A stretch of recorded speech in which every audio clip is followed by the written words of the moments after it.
Police, je vous écoute. Il y a un voleur dans le magasin. Un appel à l'aide désespéré. Dépêchez-vous. J'ai peur. Un crime de sang-froid. La première chose que j'ai remarquée, c'était une énorme trace de sang. Ça m'a fait comme un coup dans le ventre. Pour démasquer le tueur, Entre vous et moi, frère, c'était des escrocs. la vidéosurveillance sera la clé. Je ne pouvais pas imaginer que cet homme avait tué 3 personnes, 15 minutes plus tôt. Dès que j'ai entendu la nouvelle, j'ai su que j'étais le suspect numéro 1. Un tel niveau de haine, c'est inexplicable.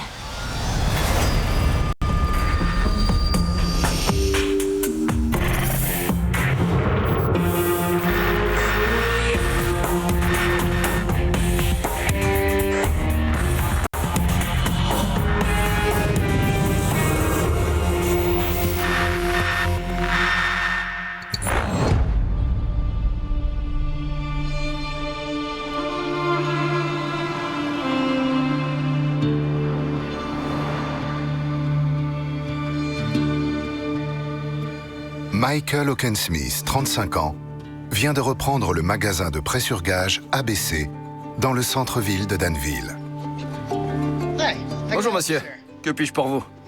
Mikey a repris un magasin de prêt-sur-gage et le gérait à son compte. Ouais, pas mal. 275 $, ça vous irait?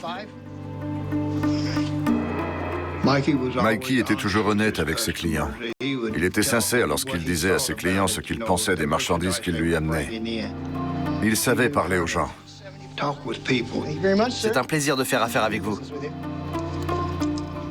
Michael était comme moi. Il était très détendu. Aider les autres, c'était sa vie. C'est une belle montre. Oui, c'est vrai, elle est belle. Lorsqu'il a épousé Angie, Qu'est-ce que tu en penses? il pensait avoir trouvé l'âme sœur. Angie était une très gentille jeune fille. C'était vraiment son premier amour. Mikey aurait fait n'importe quoi pour elle. Oh, qu'est-ce que tu en penses, Andrew? Leur fils Andrew est né. Cool, Cool. cool. Puis ensuite leur petite Naomi. Ils étaient tellement heureux ensemble. Le magasin compte de nombreux habitués, Bonjour Mikey. parmi lesquels Dan Smith, un négociant en or des environs. Bonjour Andrew, comment ça va? Qu'est-ce que tu as pour moi cette semaine? Danny était le charmeur de la famille. Ma tante disait qu'il pourrait vendre de l'eau glacée à un Esquimau. Concernant l'or et les diamants, il avait l'œil. Il connaissait son sujet. Et il adorait travailler avec les autres. Celle-là est très bien. Et celle-là, je vais prendre les 2 bagues. Super.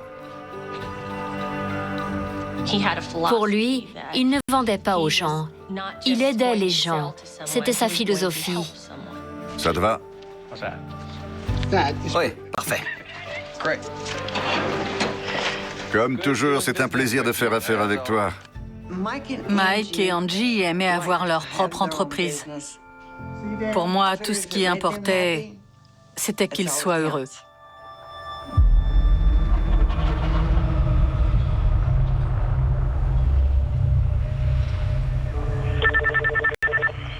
Police, je vous écoute.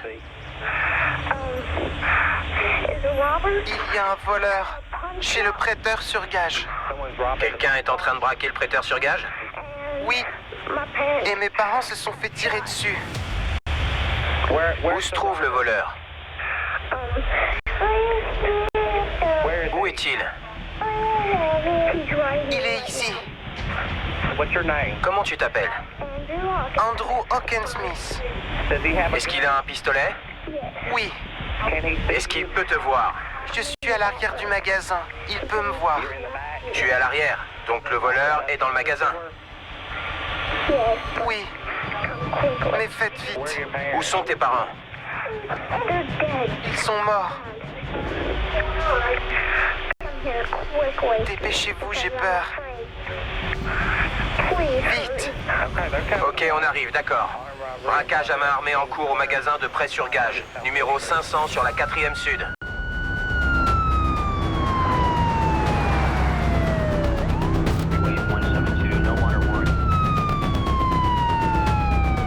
Six minutes plus tard, les policiers arrivent devant le magasin et trouvent la porte verrouillée.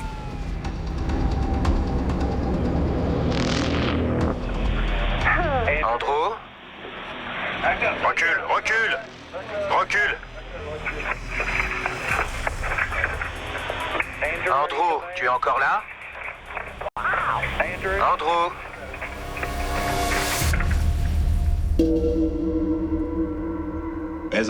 En entrant dans le magasin, la seule question que je me posais, c'était de savoir si le tireur était encore là.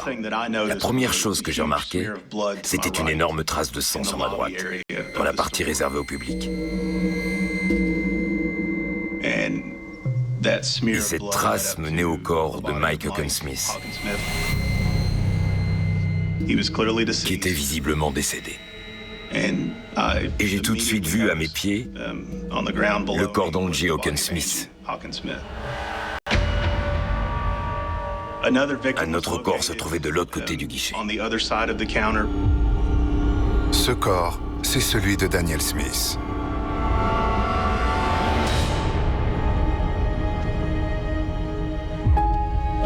Les policiers localisent enfin Andrew et sa petite sœur Naomi.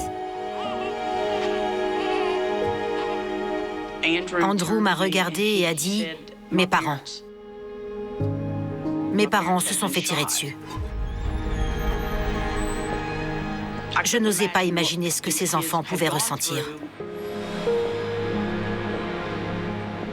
Ils avaient perdu leurs parents. En un instant. Dans ce magasin. L'unité scientifique de la police investit les lieux.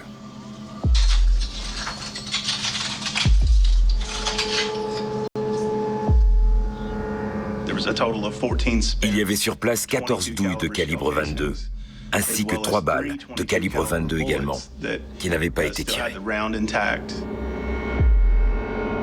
Mike et Angela Hawkins-Smith présentent de multiples blessures par balle à la tête et au torse.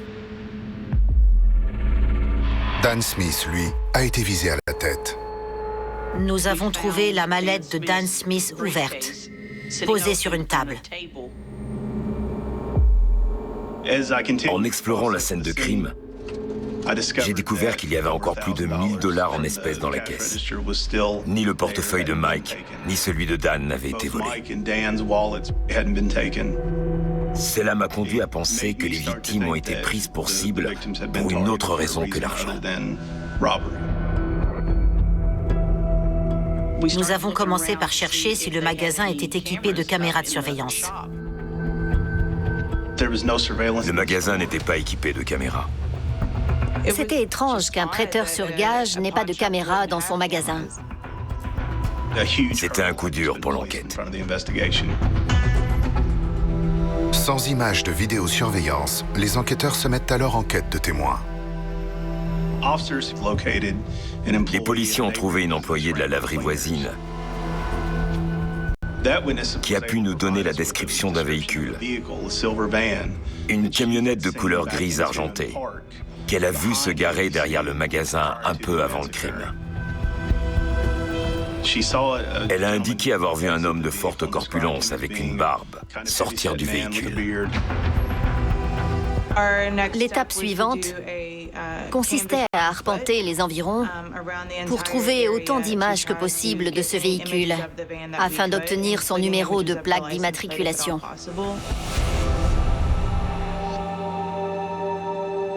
La police contacte également les proches des victimes. Ça nous a détruits. Je ne pouvais pas comprendre comment quelqu'un de sain d'esprit avait pu leur faire ça. J'ai juste remercié Dieu que les enfants aient été épargnés.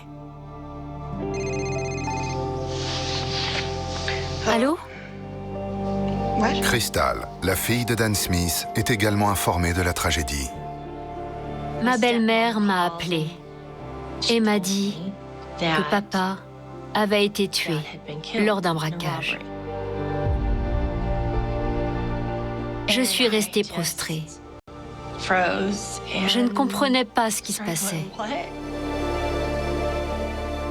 Ça m'a fait, vous savez, comme un coup dans le ventre. Il était parti.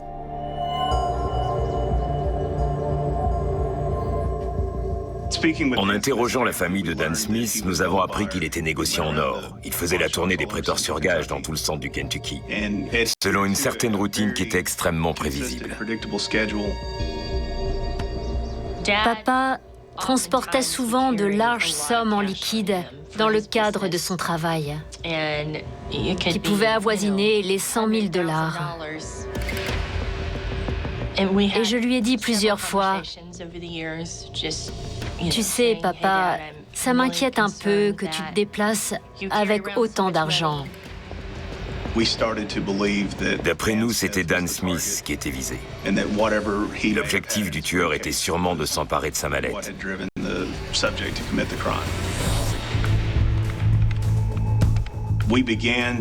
Il fallait donc retracer l'itinéraire de Dan Smith avant son arrivée au magasin. Nous avons appris qu'il était allé à la bijouterie Lawson de Harrodsburg, à une dizaine de kilomètres au nord de Danville.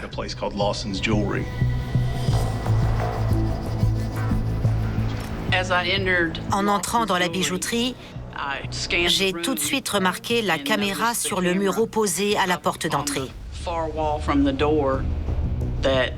Elle filmait toutes les entrées et les sorties. Peut-on voir les images filmées hier matin? On espérait voir si quelqu'un suivait Dan Smith. Cela nous aurait permis de confirmer que nous étions sur la bonne piste. Vous pouvez nous montrer les images?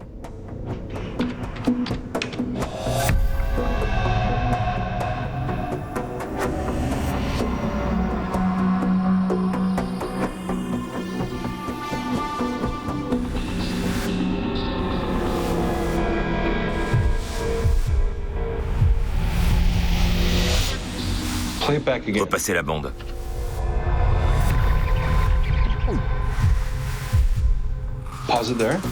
Stop. Ok. Agrandis cette partie. C'est lui? Oui, c'est lui. Repasse la vidéo. Dan Smith est entré dans le magasin à 8h16 du matin et il transportait une mallette en cuir marron. Il entre dans la bijouterie en souriant, salue la caissière et se dirige vers le fond de la boutique.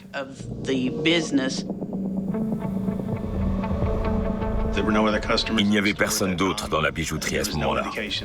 Rien ne semblait sortir de l'ordinaire. Le revoilà.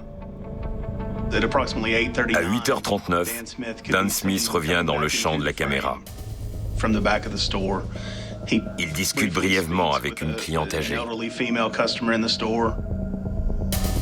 Et sort.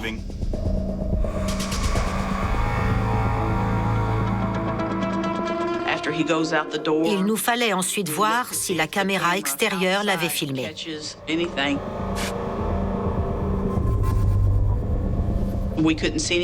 Rien ne laissait présager ce qui allait se passer.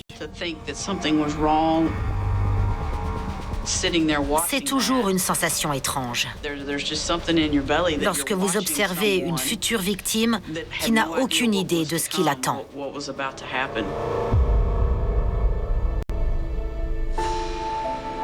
Pendant ce temps, au commissariat, le jeune Andrew Oakensmith, âgé de 9 ans, est interrogé. Ok, nous allons parler de ce qui s'est passé avant que l'on se rencontre. Oui. Ça me rappelle les gens morts. Je sais. C'est mon travail. mais ce n'était pas facile. Tu es venu à la boutique avec tes parents? Ok. Et Dan est arrivé. Dan est entré? Il transportait quelque chose? Sa mallette. Sa mallette. Et tu as vu ce qu'il y avait dans sa mallette? Elle était pleine d'argent. Ensuite, un homme est entré pendant qu'il parlait. L'homme a sorti une arme et les a mis en joue en leur disant de se mettre au sol. Quand il a vu la mallette pleine d'argent, il a dit « Donnez-la moi, donnez-la moi ». Selon Andrew, Dan lui a donné la mallette. Et là, il lui a tiré dessus avec ses fléchettes. Et papa lui a dit d'arrêter. L'homme s'est alors tourné vers Michael.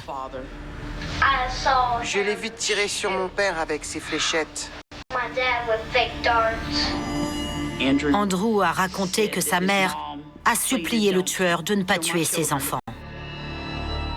Elle a tout de même pu se tourner vers son fils. Elle m'a dit d'emmener ma sœur dans la remise. Et j'ai couru très vite.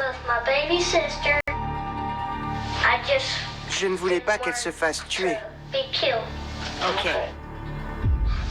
Et ensuite, il a tiré sur ma mère avec ses fléchettes.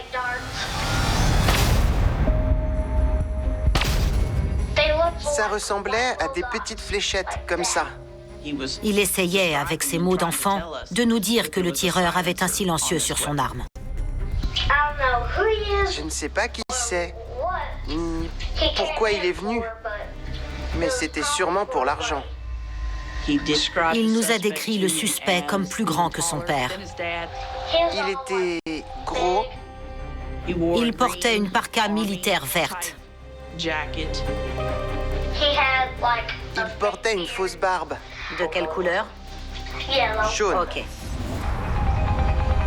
Cette description correspond à celle faite par l'employé de la laverie. Tu as bien agi, Andrew. Tu as sauvé la vie de ta sœur en plus de la tienne. Tu as très bien agi.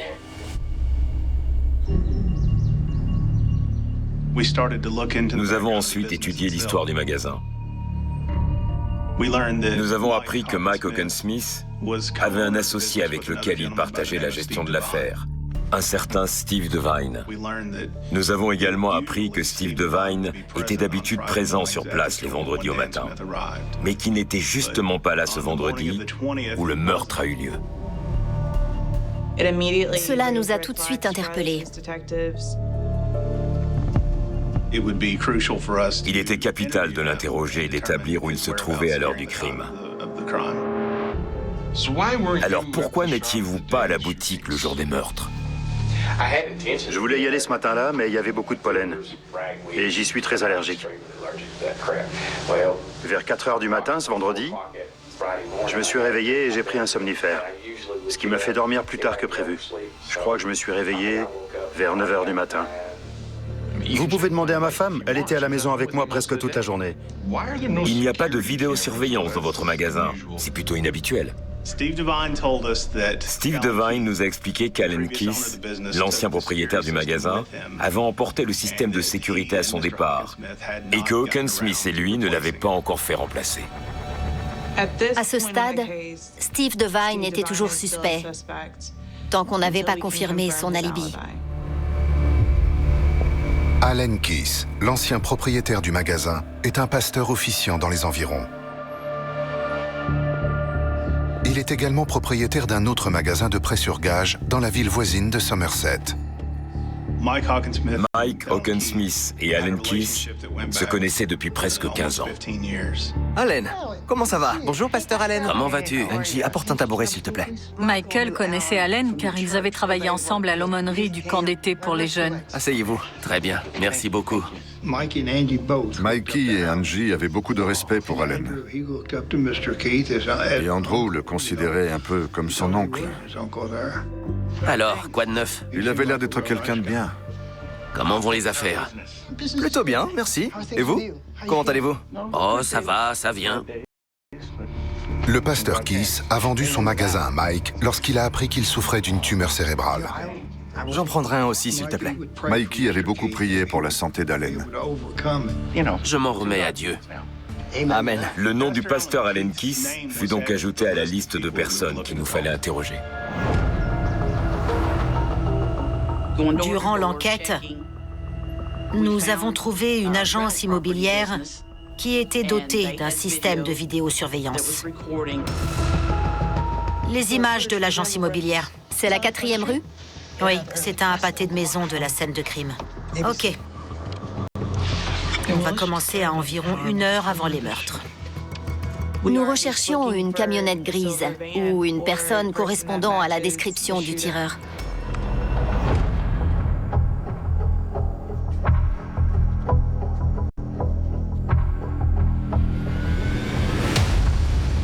Là. Tu peux revenir en arrière?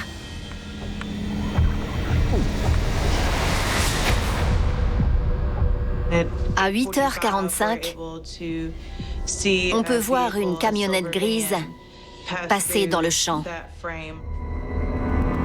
Stop. Malheureusement, il n'était pas possible d'identifier la marque ou le modèle du véhicule. Agrandi.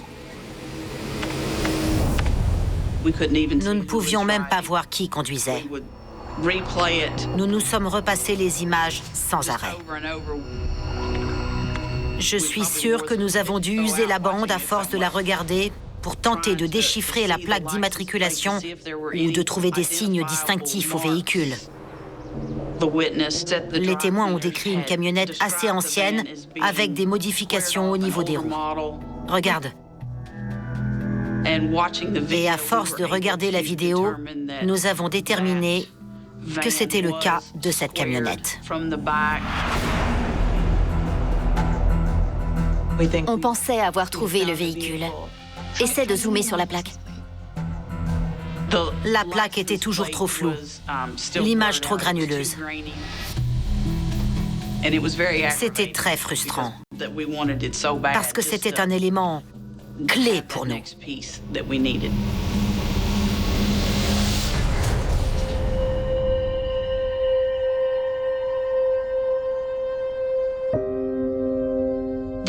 Le lendemain des meurtres, nous voulions des réponses. Nous voulions savoir qui avait fait ça et pourquoi. Je me souviens avoir eu très peur et m'être demandé si nous n'étions pas les prochains sur la liste. C'était terrifiant. Le fait de ne pas savoir s'ils allaient réussir à arrêter quelqu'un. Barbara et moi, nous sommes restés assis à pleurer, le temps de réaliser ce qui s'était passé. Cette épreuve a été l'une des plus dures de notre vie. Steve Devine, le copropriétaire du magasin, intéresse encore les policiers. Les enquêteurs ont interrogé sa famille, qui a confirmé qu'il se trouvait à son domicile au moment des meurtres, en raison de problèmes d'allergie. Après avoir pris des médicaments, il a décidé de rester chez lui et de ne pas aller au magasin ce jour-là. Le fait que Steve Devine ne possède pas de camionnette grise a également validé son exclusion de la liste des suspects potentiels. Notre principale piste restait cette camionnette. Nous avons étendu notre zone de recherche de plus en plus loin du magasin. Nous nous sommes rendus à l'hôpital Ephraim McDowell pour étudier leurs images de vidéosurveillance. Disons 1 heure avant les meurtres. Nous étions à la recherche des pièces du puzzle. Il nous fallait trouver une preuve.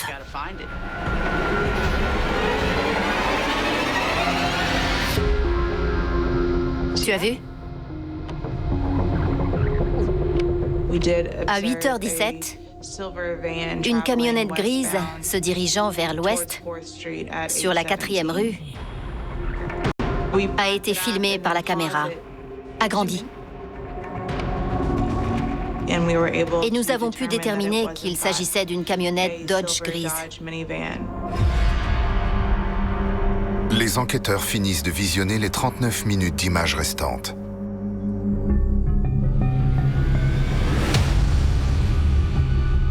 Il repasse.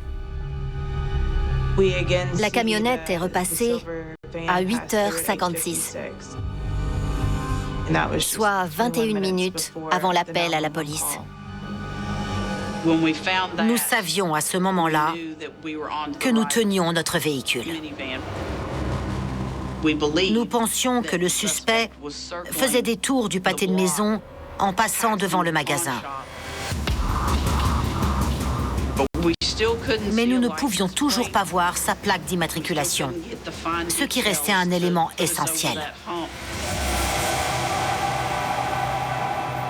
2 jours se sont écoulés depuis les meurtres. Il y a eu une veillée aux chandelles pour Mike, Angie et Dan Smith. Plusieurs centaines de personnes sont venues. Des gens que je n'avais jamais vus de ma vie. C'est là que j'ai réalisé qu'énormément de monde appréciait Michael et Angie.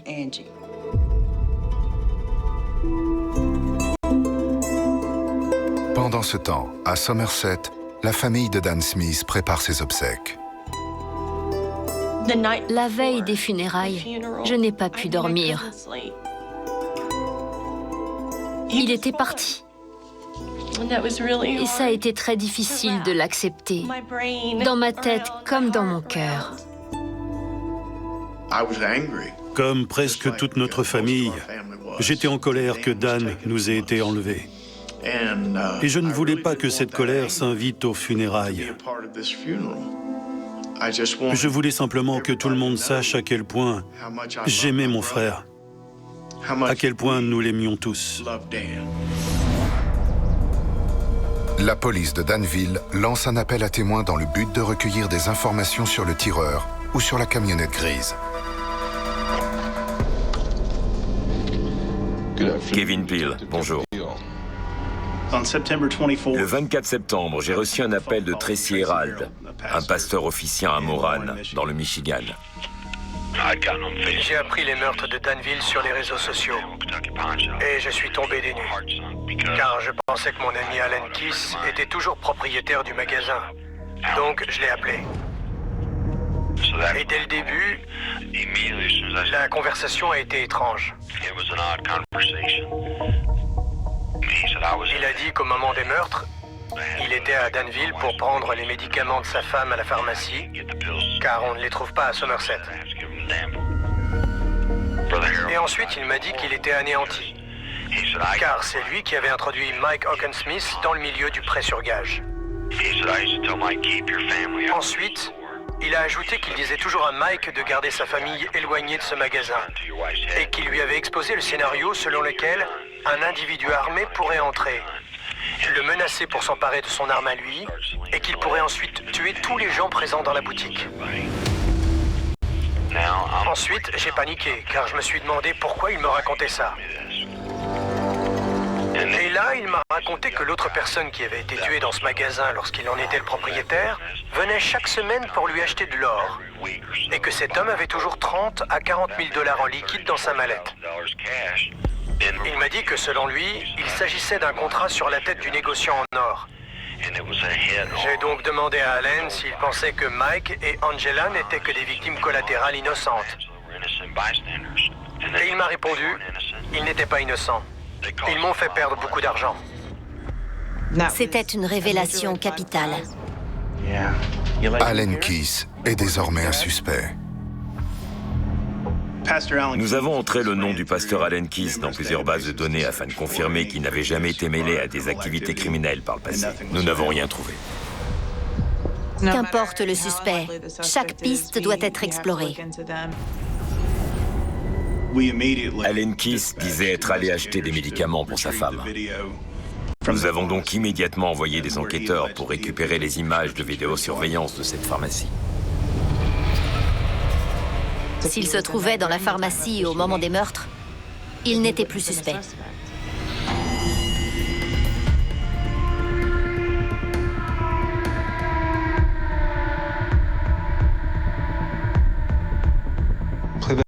Encore une fois? À 9h24, environ 7 minutes après l'appel à la police, on voit un homme entrer dans la pharmacie. Ok, agrandi. Stop. Et il s'agissait clairement du pasteur Allen Keyes.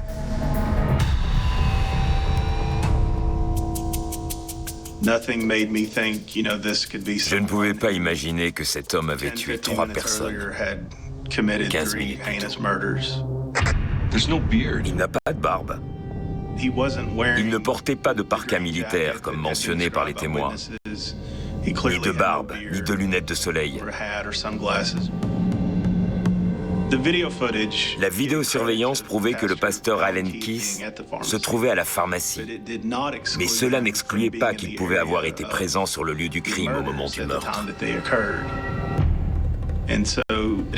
Cela ne l'éliminait donc pas de la liste des suspects. Dépêchez-vous. 7 minutes se sont écoulées entre l'appel à la police Parce que j'ai peur. et l'arrivée d'Allen Keyes à la pharmacie. Il nous fallait déterminer s'il aurait pu faire le trajet durant ce laps de temps. Nous avons emprunté cet itinéraire et avons conclu qu'il fallait environ 5 minutes pour effectuer le trajet. Ce qui lui aurait laissé le temps de commettre les meurtres, quitter la scène de crime et arriver à la pharmacie.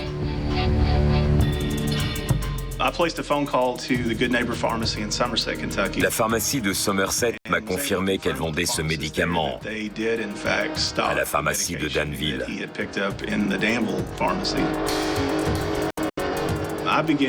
J'ai alors commencé à penser qu'il tentait de se fabriquer un alibi. Nous avons recherché les véhicules immatriculés au nom d'Allen Keyes et de sa femme. Et nous avons découvert qu'il possédait une camionnette Dodge de 2008 qui était de couleur grise.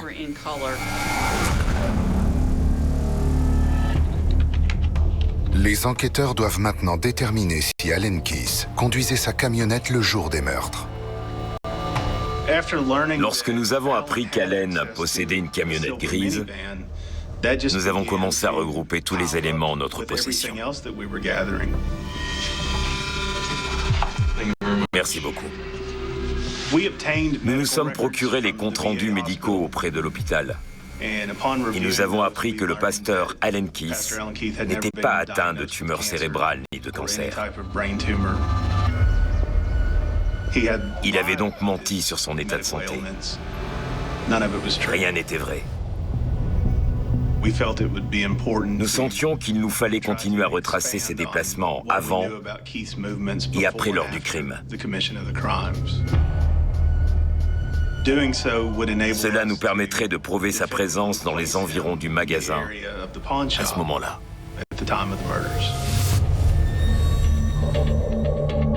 Les enquêteurs se rendent au magasin de prêt sur gage dont Allen Keyes est propriétaire à Somerset. Ils remarquent une boutique à proximité. Des caméras fixées sur la façade du bâtiment étaient dirigées vers l'intersection et vers le magasin d'Allen Keyes.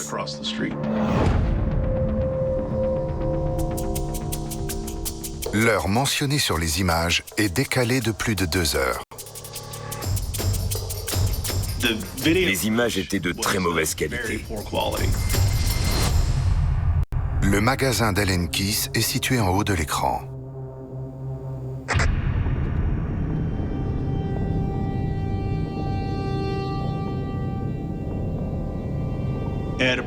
À environ 5h47 du matin, j'ai vu un véhicule s'approcher par la gauche et entrer dans le parking avant de se diriger vers l'arrière du magasin.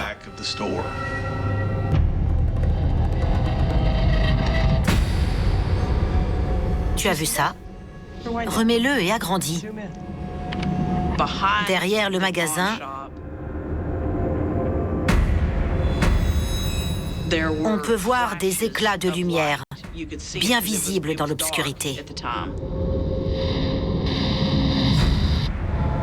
C'était comme si quelqu'un allumait et éteignait une lampe torche.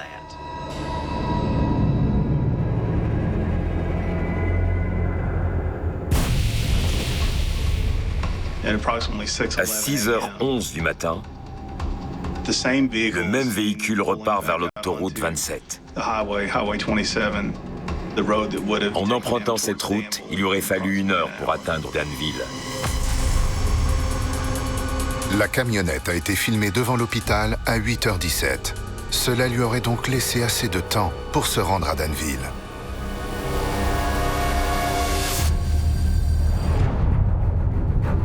Deux semaines se sont écoulées depuis les meurtres. Aucun de ces éléments n'était concret. Nous n'avions pas de quoi l'arrêter. Nous avons alors pris la décision de contacter le pasteur Herald à nouveau et de lui demander s'il acceptait d'appeler le pasteur Keith sous un faux prétexte. Allô?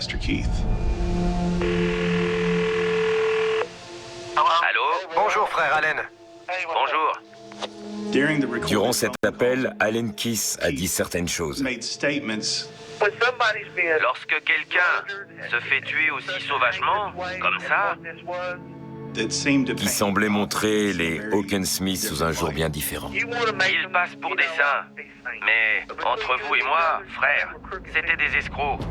Ils m'ont volé mon affaire, vous savez.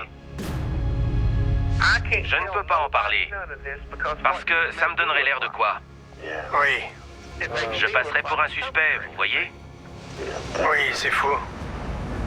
L'argent de la caisse n'a pas été volé. Et le coffre n'a pas été vidé. C'était Dan, la cible. Le pasteur Keith a alors donné certains détails concernant les meurtres qui n'avaient pas été rendus publics. Il n'y avait ni empreinte, ni ADN. Personne ne pourra présenter d'armes avec mes empreintes dessus. Elles n'existent pas. Je n'ai tué personne. Et pour être honnête, dès que j'ai entendu la nouvelle, j'ai su que j'étais le suspect numéro 1. Monsieur Keith a dit au pasteur Herald qu'après avoir quitté Danville, il est retourné à Somerset pour faire nettoyer son véhicule avant de partir en vacances avec sa famille. Les enquêteurs tiennent désormais une occasion de voir quel véhicule Allen Keith conduisait ce jour-là. Nous nous sommes rendus à la station de lavage de Somerset pour récupérer les images de vidéosurveillance du jour des meurtres.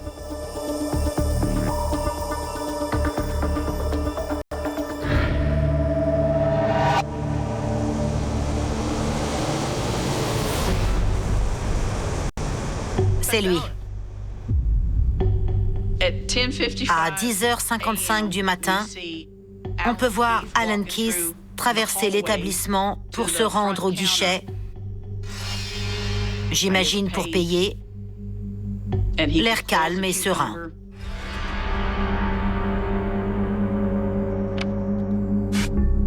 Les enquêteurs passent alors à la caméra extérieure qui filme le parking. J'espérais voir quel véhicule il conduisait.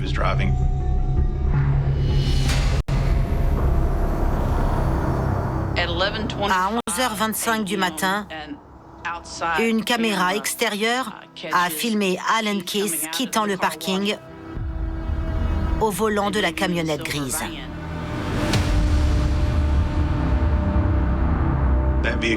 Ce véhicule correspondait à toutes les images récupérées dans les systèmes de vidéosurveillance que nous avions saisis à Danville. On le tient. Les enquêteurs disposent maintenant de preuves suffisantes pour arrêter Allen Keith.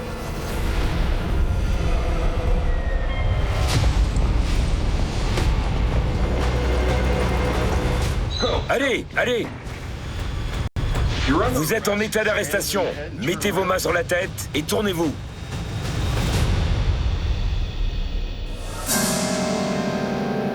Au commissariat de Somerset, l'inspecteur Peel interroge le principal suspect.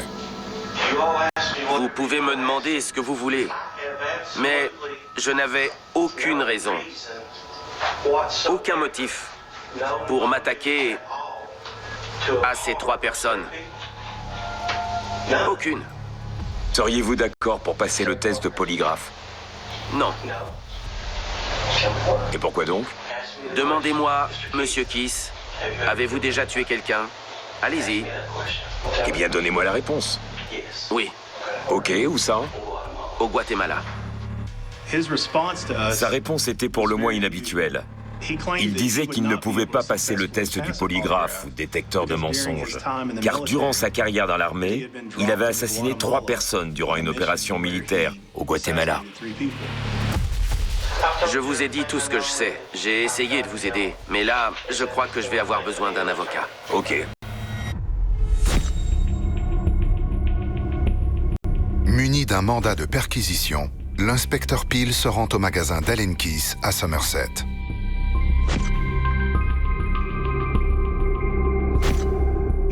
Nous avons découvert un large montant en argent liquide, plus de 100 000 $, et il n'y avait aucune explication quant à la provenance de cet argent.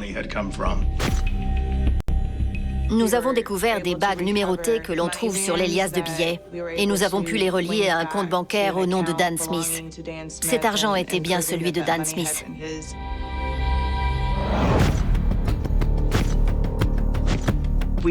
Nous avons retrouvé des fragments de douille de calibre 22 juste derrière la porte de service. Et il y avait un poteau planté dans le sol qui avait été utilisé comme cible artisanale. On pouvait voir les impacts de balles. Et c'est là que nous avons fait le lien avec les images où l'on voit des petits éclats de lumière derrière le magasin. Allen Keith essayait son silencieux artisanal sur son arme en tirant sur le poteau. Les tests balistiques confirmeront que les douilles proviennent de la même arme que celle qui a tué les parents d'Andrew Oakensmith et Dan Smith.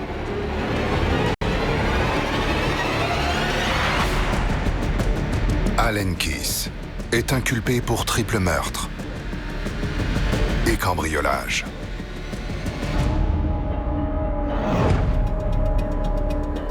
Je pense que le pasteur Allen Keith a cru que Steve Devine et Mike Oakensmith s'étaient alliés pour le pousser à la faillite, et que c'est ça qui l'a poussé à commettre ces meurtres. Il savait très bien que Dan Smith transportait beaucoup d'argent en liquide. Mais je pense que s'il a choisi de passer à l'acte le jour où Dan Smith était présent, c'était essentiellement pour nous aiguiller dans la mauvaise direction. L'associé de Mike Oakensmith, Steve Devine, n'avait rien à voir avec un quelconque complot. Et rien ne semblait frauduleux dans la reprise du magasin par les 2 hommes.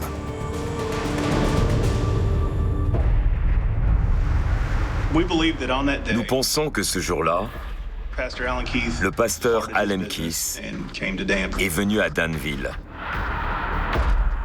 au volant de la camionnette grise. Il a fait des tours du pâté de maison jusqu'à ce qu'il aperçoive le véhicule de Dan Smith garé devant le magasin.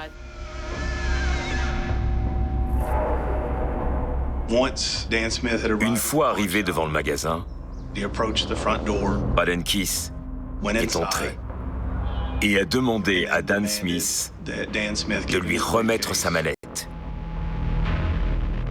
Avant d'ouvrir le feu sur Dan Smith, Mike Oakensmith et Angie Oakensmith. Il a ensuite pris une grosse somme en liquide dans la mallette de Dan Smith avant de quitter les lieux. Et il est ensuite allé à la pharmacie pour y être filmé par les caméras afin de consolider son alibi. Allen Keith se dirige ensuite vers la station de lavage. Son plan était de faire disparaître toute preuve qu'il aurait pu laisser dans son véhicule.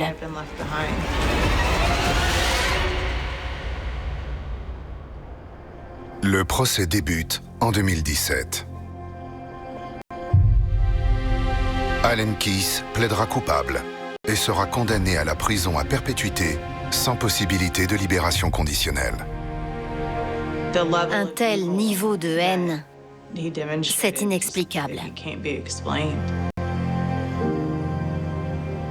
Ce genre d'acte ne peut être commis que par un esprit malade. Imaginez ce qui lui est passé par la tête. Et puis aussi, le fait qu'il ait pu continuer à vivre tranquillement après ce qu'il avait fait.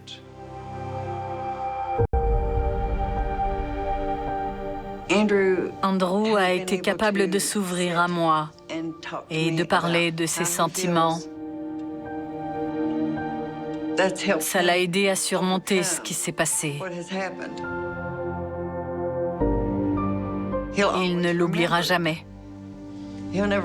Mais espérons qu'il pourra mettre tout ça derrière lui et avancer dans sa vie. Tant qu'Andrew et Naomi sont vivants, Mike et Angie seront avec nous.